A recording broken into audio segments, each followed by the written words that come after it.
Welcome to Local Edition. I'm Brad Pomerance in San Diego County. Today we are joined by Mike Levin. He is a board member of the Center for Sustainable Energy in San Diego. He works in fuel cell energy. He's also announced his intention to run for Congress for a seat that covers South Orange County and North San Diego County. That election is in June 2018. I'd like to speak with you about Paris, and not the Eiffel Tower, but the Paris Accords. As we speak today, there are three nations that are not signatories. Syria, which is a failed state, Nicaragua, who thinks Paris doesn't go far enough, exactly, and now the United States. What do you make of the president's decision to withdraw from the Paris Accords? Well, first of all, Brad, thank you for having me. Sure. I've been involved in sustainable energy for my entire professional career, basically sustainable energy and also Democratic and progressive politics. I see. And you had been chair of the Orange County Democratic Party? I was executive director of the Orange County Democratic Party about 12 years ago. Oh, it's been a while. 11 years ago. Been a while. Sure. But been active and involved in many environmental nonprofits. We helped found one of the largest ones in Orange County, and I serve on the largest one in San Diego County, the Center for Sustainable Energy. And so all of that great work, really a passion of mine, was really challenged in a profound way, in an unprecedented way, when we withdrew from the Paris Climate Accord. And it really is so unfortunate to me because all you have to do is look at the basic science of climate change, which 190 plus countries in the UN framework have done.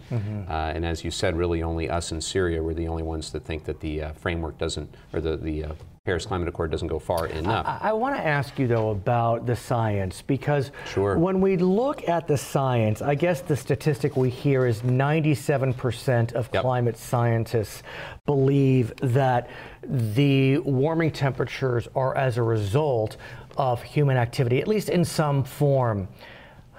But yet we still have a significant portion of our nation that stubbornly holds on to the view that either the climate is not warming, and if it's warming for reasons other than human activity. So I have a great book called Climate Change for Beginners. It's 150 pages. It's got pictures. It's written to a 6th grade level. Who wrote the book? A PhD. Actually, PhD. A very accomplished Okay. PhD wrote the book, and I give it to anybody that I can.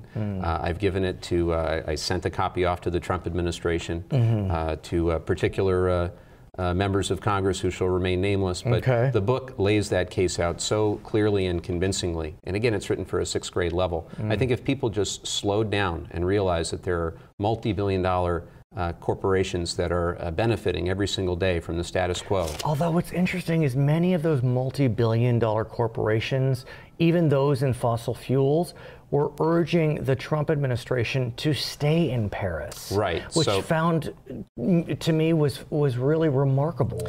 I honestly don't know what the president was thinking behind closed doors, but my speculation is that he's trying to combat the forces of so-called globalism. Really it is inevitable that we're going to have to deal with the climate crisis. If this generation fails to do it, it's only going to exacerbate the problem, and future generations are going to have to deal with it. What do you make of the fact that Governor Jerry Brown of California has taken the mantle of climate change? He was in China recently.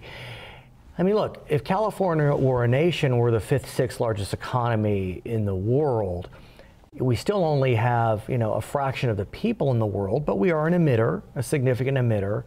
And so is it worth Governor Brown going out in front if his nation, the United States, our nation, is not? Absolutely. So, I called for the direct entry of California into the Paris Climate Agreement. Can that happen? Well, legally it's a gray area. Whether or not California could do international relations. Even if it were just a symbolic gesture, Brad, think about the power that symbolic gesture would have. This should not be a partisan issue.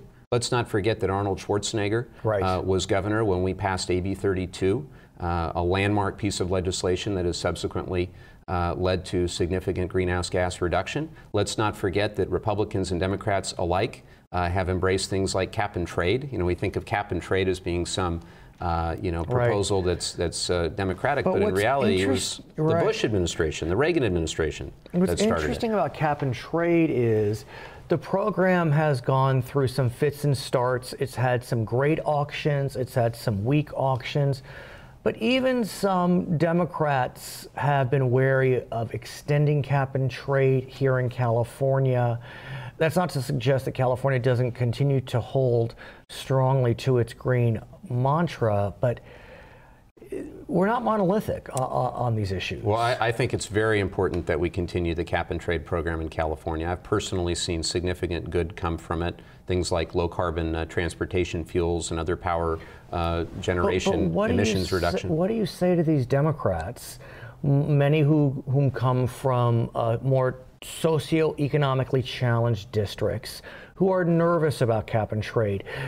They believe there may be a job impact. In fact, the opposite is true, Brad. I understand. One could argue. Well, California, when you look at the economic growth that we've had over the last decade plus, and you take a look at some of the green policies that we've put in place, not just cap and trade, but the renewable portfolio standard, the low carbon fuel standard, and you've seen the tremendous growth in jobs in that industry. And your point's well taken, because as I understand it, the number of green jobs that California has gained is greater than the number of fossil fuel jobs that have been lost. The solar industry in California alone is larger than the entirety of the coal industry. Right. And when Donald Trump talks about bringing back coal jobs, even if you do everything that Trump wants to do, you're going to bring back maybe 20,000 jobs on the margin.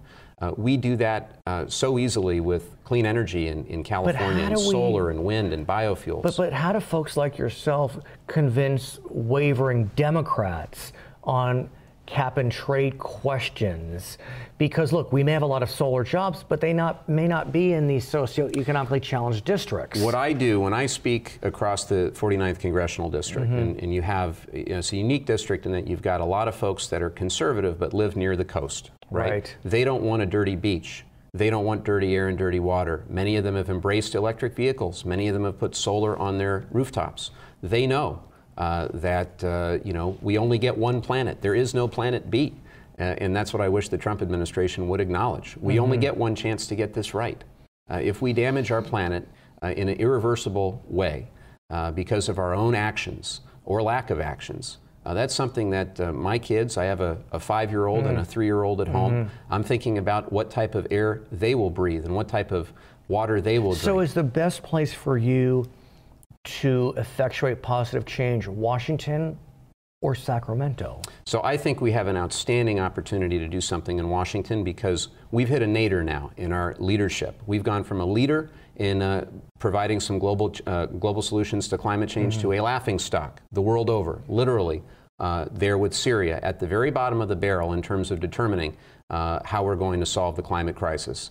I know we can do so much better than that, and I've worked on federal policy. I've also worked on state policy where we can lead, whether we go back to something like a carbon tax, or we look at cap and trade. Waxman-Markey years ago did not pass. Whether we look at a renewable portfolio standard. And we are leading the way in California, but California is only one state. We're the largest economy of any state in the United States, but we can do so much more as a country if we get back on track towards global leadership. I would be committed to doing that from day one in Washington, D.C. I think that we have to figure out, as Republicans and Democrats and independents, how we come together around the basic science. And anybody that believes in science should look at this issue and not have a moment's doubt that we must lead, or we will face a catastrophic problem, the likes of which we have never seen. He is Mike Levin with the Center for Sustainable Energy in San Diego, a candidate for the U.S. Congress. That election, June 2018. I'm Brad Pomerance, Local Edition.